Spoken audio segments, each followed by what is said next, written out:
ers lockdown, da ni wedi bod yn gweithio dros Zoom, ac i fod yn onest, da ni wedi bod fwy productive os rhywbeth. Ar drothoedd i Miwsig Cymru, wedi siarad y rai cerddorion i glywed mwy am y her o gadw'n greadigol yn ystod y pandemig. Fi di Ifan, fi di prifleisydd y band gwylio. Fi yw Hanna Lili a fi'n cynhyrchu a creu cerddoriaeth fy hun.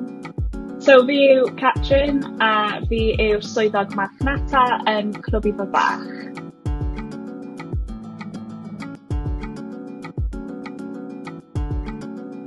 Gyda Covid oedd yn eitha ryfedd achos ar dechrau y lockdown cyntaf oedd cerddoriaeth fi'n cwbl gwahanol, oedd e gyd yn pop o'n i ddim yn cynhyrchu cneuon fy hunan.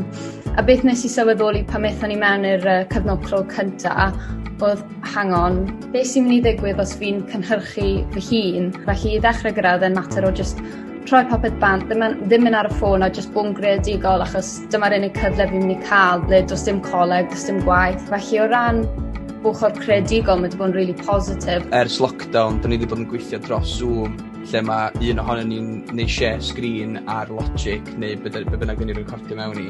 A wedyn, da ni gyd yn cyfrannu trwy hynny. I fod yn onest, da ni wedi bod fwy productive os rhywbeth.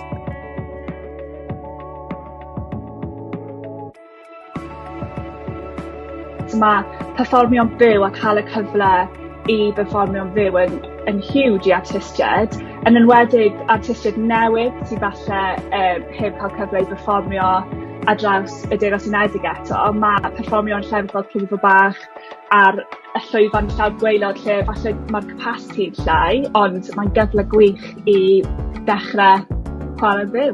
Pan ti'n cymryd bant y byd allanol, gigiau, gweld pobl, cael ymateb, mae'n neud ti sylweddoli, wel, beth yw'r holl pwrpas o fi gwneud cerddoriaeth os does dim ffordd o fi mynd allan a perfformio fe. Mae'n neud ti sylweddoli, wel, ydw i'n neud achos bod fi moyn bod yn enwog, neu ydw i'n neud achos dyma'r unig peth fi'n rili mwynhau neud, fi'n caru neud e. Mae yna fandiau ifanc allan yna sydd yn wedi datblygu cerddoriaeth, hyd yn oed allan wedi recordio cerddoriaeth i barod i ryddhau. Di ryddhau o, a wedyn efo hyn gyd heb gael y cyfle i chwarae'n fyw, sydd yn rhan hanfodol o greu a bildio artist. So, gobeithio pan mae hyn i gyd drosodd yn mynd i gael massive influx o bandiau ifanc yn dod trwad sydd wedi paratoi stwff.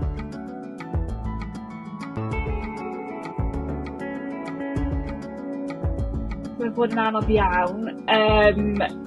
Mae cerddoriaeth byw yng nghanol bwynt i Clwb Ifan Bach. A nôl mis Awst, oedd clwb yn edrych ar redundancies ac yn edrych ar cael gwared o staff ac oedd hwnna'n awful. Oedd e'n profiad awful i hyd yn oed just fynd trwy'r stages dechreuol o hwnna.